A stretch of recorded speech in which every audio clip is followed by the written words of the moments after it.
नमस्कार, आप देख रहे हैं हरियाणा विशेष। मैं हूं आपके साथ सरिता तिवारी। करते हैं खबरों की शुरुआत। हरियाणा सरकार ने कैबिनेट में कई महत्वपूर्ण फैसले लिए और इसमें सबसे अहम बात यह है कि विधानसभा का मानसून सत्र 20 अगस्त से शुरू होगा। बैठक के बाद सीएम मनोहर लाल ने प्रेस कॉन्फ्रेंस कर इसकी जानकारी दी है।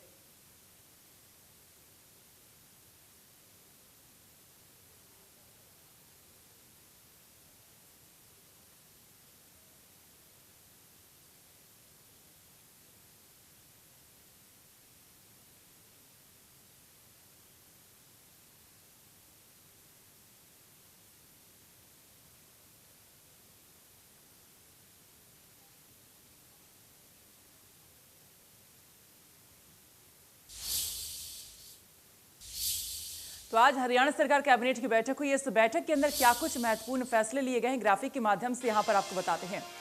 तो टीचर ट्रांसफर पॉलिसी में संशोधन किया गया है। कैबिनेट में अहम फैसला ये यहां पर लिया गया है। इसके अलावा और भी कई फैसले लिए गए हैं, जैसे गेस्ट टीचर्स का ऑनलाइन ट्रांसफर अब हो सकेगा, ये भी यहाँ पर रहेगा। साथ ही पारदर्शिता भी इससे आ जाएगी।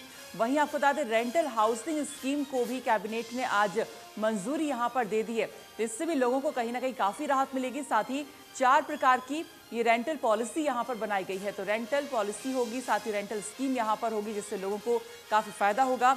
वहीं कर्मचारियों के लिए अलग से एक विभाग बनाया जाएगा। तो एक कर्मचारियों के लिए अलग से डिपार्टमेंट की बात कही गई है। कैबिनेट में कई सारे अहम फैसले आज लिए गए हैं, जिसमें जैसा बताया कि कर्मचारियों के लिए अलग से विभाग बनेगा। रेंटल स्कीम के लेकर यहाँ पर बात की गई है, इसके लिए अलग से योजना होगी। साथ ही ह्यूमन रिसोर्सेज नाम से एक विभाग को मंजूरी मिली है। तो ये एक नया विभाग कह सकते हैं, ह्यूमन रिसोर्सेज इसका नाम होगा। नया विभाग जो है कर्मचारियों के लिए काम करेगा। तो HR ये विभाग होगा जो कि कर्मचारियों के लिए काम करेगा। हिसार हवाई अड्डे के नाम पर कैबिनेट को यहाँ पर कैबिनेट ने जो है मोहर लगा दी है। साथ ही साथ महाराजा अग्रसेन के नाम पर हिसार एयरपोर्ट का नाम होगा। इसके अलावा किसानों को जमीन बदलने पर फीस भी नहीं देनी होगी। एक और ये बड़ा फैसला यहाँ पर कैबिनेट ने आज लिया है, कैबिनेट की बैठक में लिया गया। और जमीन की अदला बदली पर स्टाम्प ड्यूटी को खत्म कर दिया है।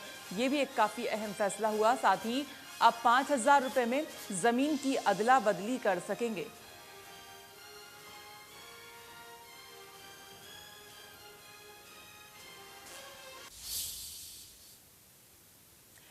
तो कैबिनेट बैठक में किसानों से लेकर शिक्षकों तक कई मुद्दों पर सरकार ने अहम फैसले लिए। सीएम के मुताबिक कैबिनेट की मीटिंग के दौरान कुल 37 एजेंडों पर विस्तार से चर्चा हुई है, जिसमें फैसला ये लिया गया है कि अब किसानों को अदला बदली करने पर 7% शुल्क नहीं देना पड़ेगा। एजेंडा इसमें थे, जिसमें से 5 एजेंडा ऐसे हैं जिनमें से या तो विड्रॉ किए गए या डेफर किए गए हैं। बाकी 37 एजेंडा के ऊपर चर्चा करके उनको पारित कर दिया गया है। मुख्य रूप से जो एजेंडा है उसमें एक है किसानों के नाते से जो लोग अपनी ज़मीन को किसी भी दूसरे किसान के साथ अदला बदली करते हैं, इससे पहले उनको भी स्टाम्प ड्यूटी देनी पड़ती थी 7% की, लेकिन वो स्टाम्प ड्यूटी अब ख़त्म कर दी गई है और केवल मात्र एक नॉमिनल 5,000 रुपया एक ट्रांजैक्शन के ऊपर उनको देना होगा, जिसको रजिस्ट्रेशन शुल्क कहें या स्टाम्प ड्यूटी कहें। लेकिन सिर्फ 5,000 रुपये में वो ज़मीन की अपनी अदला बदली कर सकेंगे, जो पहले 7% होती थी, बहुत बड़ी राशि होती थी। जो ज़मीनें अलग अलग विभागों के पास बची हुई रहती हैं कई बार, और बहुत लंबे समय तक उनका उपयोग नहीं होता, कई बार छोटे पीसेज होते हैं, या कुछ लोग जो अपनी ज़मीन का उपयोग खेती के नाते स्वयं नहीं कर पा रहे हैं, ज़मीनें उनके नाम हैं, छोड़ करके कहीं बाहर चले गए, दूसरे शहरों में रहने लग गए, या किसी और कारण से अपनी ज़मीन को बेचना चाहते हैं। खास करके डिस्ट्रेस सेल जब वो करते हैं, औने पौने दामों पर बेचते हैं, तो सरकार ने एक लैंड बैंक बनाने का विचार किया है। कैबिनेट की बैठक में टीचर ट्रांसफर पॉलिसी को लेकर भी बड़ा फैसला हुआ है। अब गेस्ट टीचर्स का भी तबादला हो सकेगा। सरकार ने टीचर ट्रांसफर पॉलिसी में संशोधन कर दिया है। हमारी जो टीचर ट्रांसफर पॉलिसी है उसमें थोड़ा परिवर्तन किया है कि एक तो अब इसमें जो गेस्ट टीचर्स हैं वो भी टीचर्स ट्रांसफ़र पॉलिसी में ऑनलाइन आ सकेंगे। पहले जो सामान्य टीचर्स हैं जो परमानेंट पोस्टिंग पर हैं उनकी ट्रांसफ़र होगी, और उसके बाद अगले चरण में जो गेस्ट टीचर्स हैं वो भी जहाँ जहाँ जाना चाहते हैं, जो ऑप्शन भरेंगे उनको ऑप्शन के हिसाब से और उनको भी स्थान दिया जाएगा। और ख़ास करके जो निशक्त ऐसे हमारे टीचर्स कुछ ऐसे शारीरिक दृष्टि से रहते हैं, उनके लिए भी कुछ प्रावधान किए गए छूट के।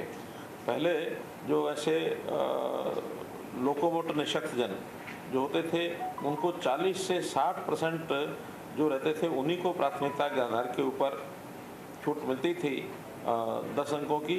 अब वो परसेंटेज 31 से 50% तक कर दिया है। तो ऐसे 31 से 50% और 50 से जो अधिक होंगे उनको 20 अंक दिए जाएंगे और 75% से जो ऊपर होंगे उनको प्राथमिकता आधार पर सबसे पहले स्थान दिए जाएंगे। तो कुश्ती के अखाड़े में रवि दहिया से गोल्ड मेडल की उम्मीद खत्म हो गई है। 57 किलोग्राम वेट कैटेगरी के फाइनल में रवि 2 बार के वर्ल्ड चैंपियन रूस के जावोर युगुएव से हार चुके हैं। हालांकि रवि सिल्वर मेडल लेकर ही भारत लौटेंगे। युगुएव ने उन्हें 3 पॉइंट से मात दी। रवि ने कुश्ती के सेमीफाइनल में कजाकिस्तान के सनाइव नूरिस्लाम को हराकर फाइनल में प्रवेश किया था। रवि को ये जीत विक्ट्री बॉय फॉल नियम से मिली थी, यानी उन्होंने नूरिस्लाम को मुकाबले से ही बाहर कर दिया था।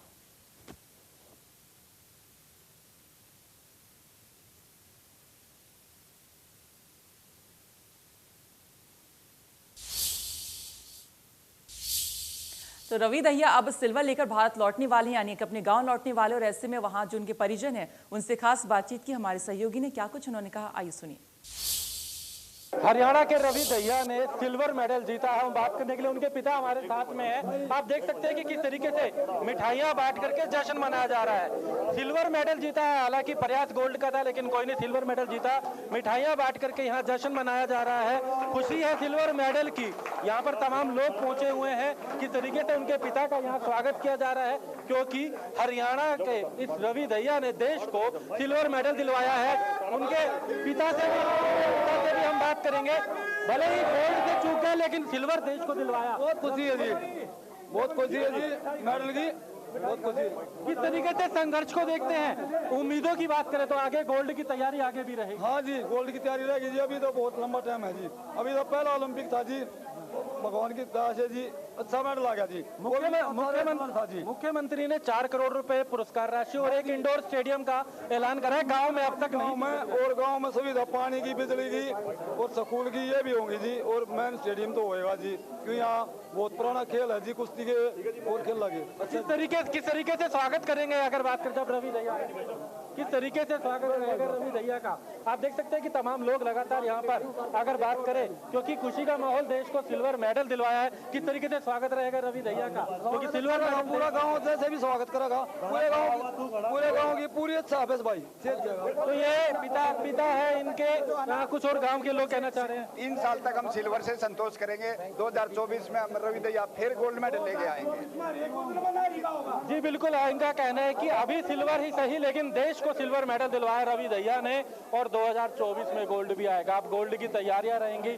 स्वागत जो है उनका कहना है कि पूरे गांव के द्वारा किया जाएगा। हरियाणा सरकार की तरफ से भी 4 करोड़ का पुरस्कार राशि का ऐलान किया गया। इसके साथ साथ एक इंडोर स्टेडियम इस गांव में, हालांकि अभी तक इससे पहले स्टेडियम नहीं थे, लोग कहीं ना कहीं बाहर जाना पड़ता था, लेकिन अब तमाम सुविधाएं जो हैं प्रदेश सरकार की तरफ से देने का ऐलान किया है। एक बड़ा मेडल, सिल्वर मेडल देश को रवि दहिया ने दिलवाया है। भले ही गोल्ड से चूक गए लेकिन सिल्वर मेडल देश को दिलवाया रवि दहिया ने। और कहीं ना कहीं गांव में उत्साह का माहौल है, पूरे प्रदेश में, देश में उत्साह का माहौल है। सोनीपत से कैमरामैन गीतम के साथ दीपक शर्मा, इंडिया। तो रवि दहिया की इस बड़ी जीत पर आपको बता दें, नेता प्रतिपक्ष यहाँ पर भूपेंद्र हुड्डा और उनके बेटे और राज्यसभा सांसद दीपेंद्र हुड्डा ने क्या कुछ कहा, आइए सुनिए। देखिए, ये तो बाई चांस है, बहुत अच्छी है। आखिर तक उन्होंने की और थोड़ा सा मिस किया उन्होंने। इस तरह दीपक पुनिया ने भी आगे लीड कर रहा था वो, लेकिन आखिर में उन्होंने किया, हालांकि चैलेंज किया और जो है थोड़ा और प्रदर्शन, लेकिन प्रदर्शन में कोई कमी नहीं रही। हार जीत तो एक है, एक हारेगा एक जीतेगा, लेकिन जिस हिसाब से जिस लेवल पे पहुंचे हैं मैं उनको हार्दिक बधाई देता हूं। और जो बाकी रही हुई है हमारी हॉकी की टीम की है और कुश्ती के हैं, उन सारे खिलाड़ियों को शुभकामनाएं देता हूं, कल अच्छा और परफॉर्मेंस करेंगे। आज दोनों मैचों में, दोनों बाउटों में रवि दहिया भी और दीपक पुनिया भी बहुत ही बराबर की टक्कर में, थोड़े से हाथों से हमारे से कांस्य पदक और गोल्ड स्वर्ण पदक फिसल गया, मगर फिर भी हमें गर्व है अपने दोनों भाइयों की परफॉर्मेंस पे। देश का नाम बहुत ऊंचा लेके गए हैं। रवि का जो सिल्वर मेडल होता है वो कोई साधारण मेडल नहीं होता, और मुझे खास तौर पे इस बात का गर्व है कि पिछले चारों ओलंपिक में अगर एक खेल और एक प्रदेश है हर ओलंपिक में मेडल आया है तो वो रेसलिंग और हरियाणा। योगेश्वर दत्त, साक्षी मलिक, सुशील कुमार से लेकर और रवि दहिया तक हर ओलंपिक के अंदर ये कंसिस्टेंट परफॉर्मेंस देश को इसकी तरफ मैं ध्यान आकर्षण करना चाहूंगा। ये बहुत बड़ी हमारे गर्व की बात है। हरियाणा कुश्ती संघ के अध्यक्ष के रूप में मेरी गर्व की बात है। देखिए, टोक्यो ओलंपिक में रवि दहिया की चांदी के ठीक बाद दीपक पुनिया ने ब्रॉन्ज मेडल जीतने से चूक गए। उन्हें सैन मैरिनो ने के पहलवान माइल्स अमीनी ने हराया। दोनों के बीच जबरदस्त मुकाबला हुआ। पूरे मैच में दीपक ने अपनी बढ़त बनाए रखी, पर आखिरी 10 सेकंड में मुकाबला वो हार गए।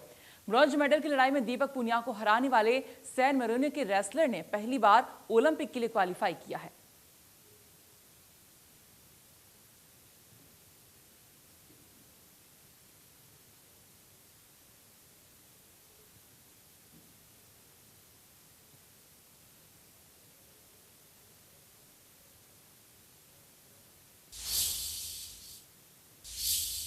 भारतीय हॉकी टीम ने शानदार प्रदर्शन करते जर्मनी को 5-4 के अंतर से हराकर ब्रॉन्ज मेडल अपने नाम कर लिया है। भारत ने 41 साल के बाद ओलंपिक में हॉकी का मेडल जीता है। इससे पहले भारत ने वासुदेवन भास्करन की कप्तानी में 1980 के मॉस्को ओलंपिक में गोल्ड मेडल जीता था। भारत के लिए सिमरनजीत सिंह ने 2, हरमनप्रीत सिंह, रूपेंद्र पाल सिंह और हार्दिक सिंह ने एक गोल कर यहां पर मैच में टीम की जीत में अहम भूमिका निभाई। मौजूदा वर्ल्ड रैंकिंग में तीसरे नंबर पर मौजूद भारत ने मुकाबले में खराब शुरुआत और जर्मनी ने मैच में पहले मिनट में खराब शुरुआत की और साथ ही गोल दिए, वहीं 0-1 से बढ़त बना ली। जर्मनी की ओर से तिमोर ओरुज ने यह गोल किया। भारत को 5वें मिनट में वापसी का मौका मिला, लेकिन रुपेंद्र पाल सिंह पेनाल्टी कॉर्नर को गोल में तब्दील करने में नाकाम रहे। पहले क्वार्टर खत्म होने के बाद भारत पर जर्मनी ने 0-1 की बढ़त बनाई रखी। हालांकि भारत के गोलकीपर श्रीजेश ने इस क्वार्टर में कुछ शानदार बचाव भी किए। हार्दिक सिंह ने इस मैच में भारत की वापसी कराई और 26वें मिनट में मिले पेनाल्टी कॉर्नर को गोल ने बदलकर ये स्कोर 2-3 कर दिया।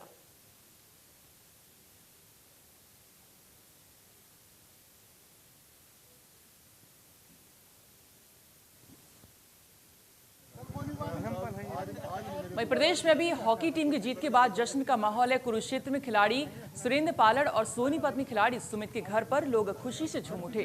सुरेंद्र पालड़ के पिता ने कहा है कि बेशक गोल्ड ना आया हो, लेकिन ब्रॉन्ज जीतने पर भी उन्हें बेहद खुशी है।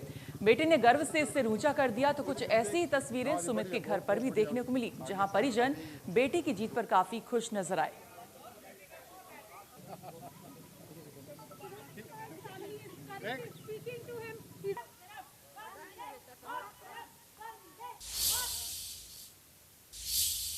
हॉकी में शानदार प्रदर्शन करने पर हरियाणा के खिलाड़ियों के लिए सीएम ने सरकारी नौकरी की घोषणा की है। सीएम ने कहा कि हॉकी टीम में हरियाणा के 2 खिलाड़ी थे, जिन्हें सरकार 2.5 करोड़ रुपए की प्रोत्साहन राशि भी देगी। तो हॉकी खिलाड़ियों की बल्ले बल्ले यहां पर, क्योंकि हॉकी खिलाड़ियों को हरियाणा सरकार ने यहां पर यानी मुख्यमंत्री ने तोहफा यहां पर दिया है। खेल विभाग में सरकारी नौकरी का तोहफा यहां पर ये मिला है हॉकी खिलाड़ियों के लिए। साथ ही 2.5 करोड़ रुपए भी मनोहर सरकार इन खिलाड़ियों को देगी। तो हरियाणा कैबिनेट का बड़ा फैसला आज यहां पर यह भी रहा कि कंसेशनल रेट पर HSVP के प्लॉट भी इनको दिए जाएंगे, सरकारी नौकरी मिलेगी खेल विभाग के अंदर। साथ ही 2.5 करोड़ की प्रोत्साहन राशि भी दी जाएगी। इसके अलावा कैबिनेट की बैठक से पहले खिलाड़ियों को शुभकामनाएं भी दी गई और साथ ही साथ ये इनाम भी दिए गए। बाद आज जो हमने पुरुषों की हॉकी मैच में जो मैच जीतकर और कांस्य पदक हमारे नाम आया है, 41 साल के बाद ये आया है।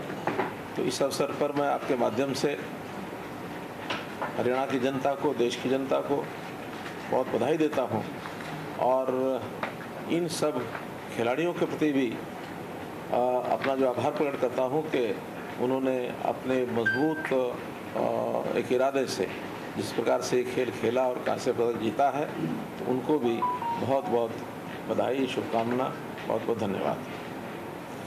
आज इस टीम में 2 हमारे खिलाड़ी हरियाणा के, जिनको कहना चाहिए सुरेंद्र कुमार हैं, सुपुत्र श्री मक्खन सिंह सेक्टर 8 कुरुक्षेत्र के, और दूसरे खिलाड़ी हैं सुमित कुमार सुपुत्र श्री किताब सिंह गांव कुराड़ जिला सोनीपत। तो ये दोनों खिलाड़ियों को कांस्य पदक जीतने पर जो हमारी खेल की नीति है, 2.5 करोड़ रुपया इनको नगद पुरस्कार दिया जाएगा। और इसी प्रकार से दोनों खिलाड़ियों को क्लास 2 अधिकारी के पद पर नियुक्त किया जाएगा, जिसमें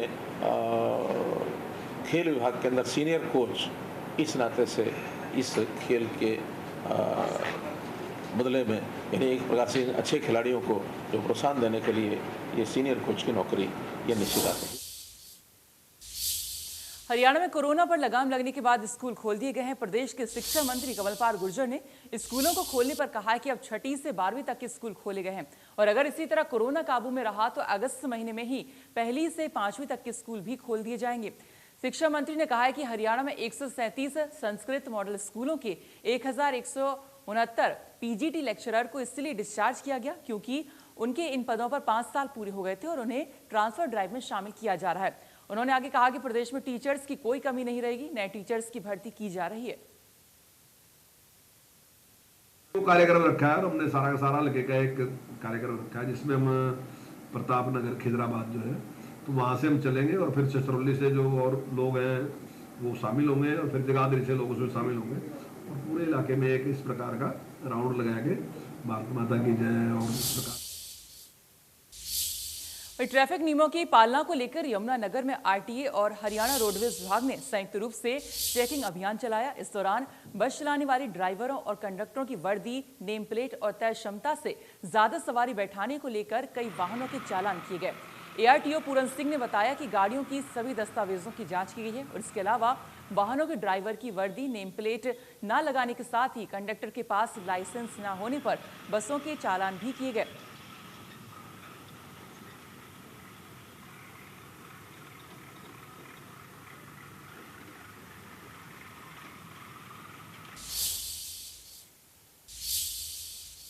मैम 24C के फरमाना गांव से सैकड़ों युवा किसान कांवड़ लेकर टीकरी बॉर्डर के लिए निकल चुके हैं। गांव की मिट्टी और पानी लेकर युवा गांव के सरपंच के नेतृत्व में टीकरी बॉर्डर पहुंचेंगे। किसानों ने कहा कि हरिद्वार से गांव के मंदिरों में चढ़ाई जाने वाली कांवड़ अब गांव से टीकरी बॉर्डर जा रही है। जब तक तीनों कृषि कानून वापस नहीं होंगे तब तक युवा और किसान मिलकर आंदोलन को और मजबूत करते रहेंगे। सरकार बताए कि कृषि कानून कैसे किसानों के लिए फायदेमंद होंगे। सरकार को किसानों से माफी मांगकर कृषि कानूनों को वापस लेना चाहिए।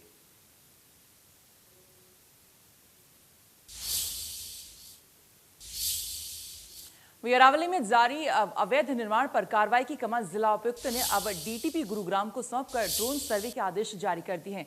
अरावली में जारी अवैध फार्म हाउस निर्माणों को पहचान कर नोटिस जारी करने और जल्द अवैध निर्माणों पर कार्रवाई करने के आदेश जारी कर दिए गए हैं। आपको बता दें कि 1990 में सुप्रीम कोर्ट ने अरावली पर लगातार हो रही माइनिंग और निर्माण पर प्रतिबंध लगाकर इससे गैर मुमकिन पर्वत श्रृंखला और वन क्षेत्र माना था, लेकिन बावजूद इसके अरावली के इस गैर मुमकिन पहाड़ पर आधिकारिक मिलीभगत के चलते लगातार इमारती निर्माण किया जाता रहा है।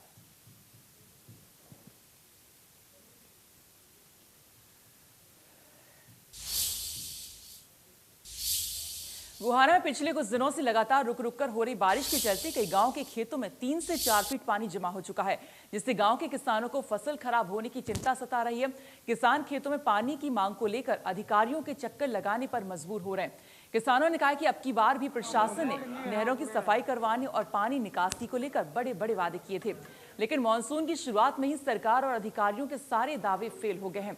खेतों के साथ लगती ड्रेन का पानी ओवरफ्लो होकर खेतों में आ रहा है। पानी निकासी के जल्द इंतजाम नहीं किए गए तो उनकी फसलों को नुकसान होगा। वहीं एसडीएम ने कहा है कि अधिकारियों को आदेश दिए जा चुके हैं और खेतों में पानी निकासी के इंतजाम कर खेतों से पानी निकलवाने का काम करवाया जा रहा है। पुलिस को भी निर्देश दिए गए हैं कि ड्रेन की सुरक्षा के लिए पेट्रोलिंग बढ़ा दी जाए ताकि कोई भी शरारती तत्व ड्रेन के साथ छेड़छाड़ ना कर सके।